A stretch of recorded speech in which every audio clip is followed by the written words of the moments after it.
Welcome back to lucky honey channel. ఈరోజైతే మనకి గోంగూర boneless mutton pickle order వచ్చింది. So దానికోసం మనం 1 kg అయితే ఆర్డర్ ఇచ్చారు. మనం ఎంత తక్కువైనా సరే మనం ఫ్రెష్గానే చేసి పంపిస్తాం అనమాట. సో ఇది 1 kg బోన్లెస్ మటన్ తీసుకుని మనం మంచిగా క్లీన్ చేసేసుకుని పక్కన పెట్టుకున్నాము.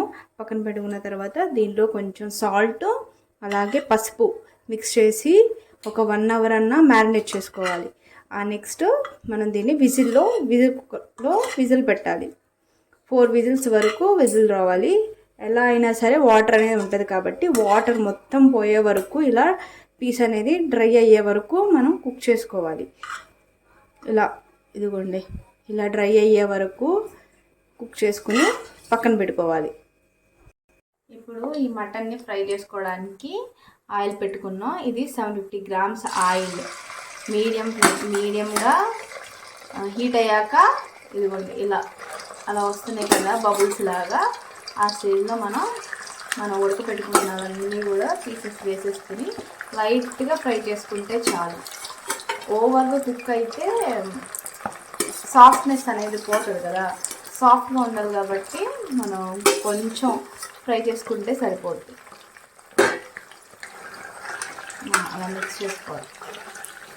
గోంగూరలో ఈ మటన్ మిక్స్ చేశాక ఒక 5 minutes కొంచెం కుక్ అయిన తర్వాత మీరు స్టవ్ను ఆఫ్ చేసుకుని మొత్తం కూడా కూల్ అయిపోవాలి. మొత్తం చల్లగా అయిపోయాక మనం నెక్స్ట్ ప్రాసెస్ ఏంటో చూద్దాం.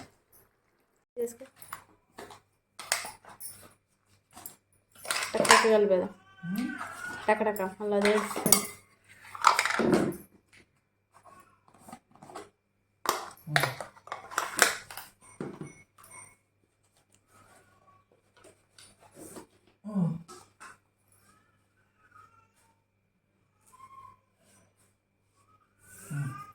స్టార్ట్ చేయనా? ఇది మొత్తము కూల్ అయిపోయింది. ఇప్పుడు మనం ఇంగ్రీడియంట్స్ అన్నీ వేసి మిక్స్ చేసుకుందాము. ఆవపిండి, కొద్దిగా మెంతిపిండి, జీరా పౌడర్, ధనియా పౌడర్, కొద్దిగా గరం మసాలా, సాల్ట్, కారము వేసిన ఇంగ్రీడియంట్స్ అన్నిటినీ కూడా అన్ని పౌడర్స్ని ఈక్వల్గా మిక్స్ చేసుకోవాలి. మంచిగా మొత్తం అన్ని ప్రతిదానికి పట్టాలి కదా. సో మొత్తాన్ని కూడా మంచిగా మిక్స్ చేసుకోండి. ఆయిల్ కానీ స్పైస్ కానీ అన్నీ కరెక్ట్గా సరిపోతాయి మనకి. చూడండి ఎంత కలర్ఫుల్గా కనిపిస్తుందో. కరెక్ట్గా కేజీ మటన్కి 1/2 kg గోంగూర పట్టిద్ది. అలాగే 750 grams వరకు ఆయిల్ ఖచ్చితంగా పడుతుంది అన్నమాట. మొత్తాన్ని చూడండి మంచిగా పీసెస్ కనిపిస్తున్నాయి, అలాగే గోంగూర కూడా కనిపిస్తుంది. టేస్ట్ కూడా చాలా బాగుంటుంది. ఇదిగోండి చూడండి, బయట కొంచెం లైట్ క్రిస్పీగా లోపలంతా సాఫ్ట్గా ఉంటుంది అనమాట. మనం ప్రిపేర్ చేసే ఏ నాన్ వెజ్ పికిల్ అయినా సరే మనం అంతా చెక్ చేసుకుని పిన్ టు పిన్ ప్రతిదీ కూడా చెక్ చేసుకుంటూ మనం చేస్తాం కాబట్టి మంచిగా లోపలంతా మంచి సాఫ్ట్గా ఉంటుంది పీస్ కూడా.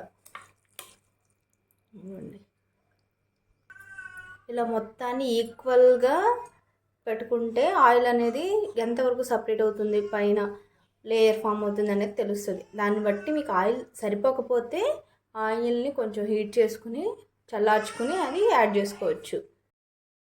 Thank you all.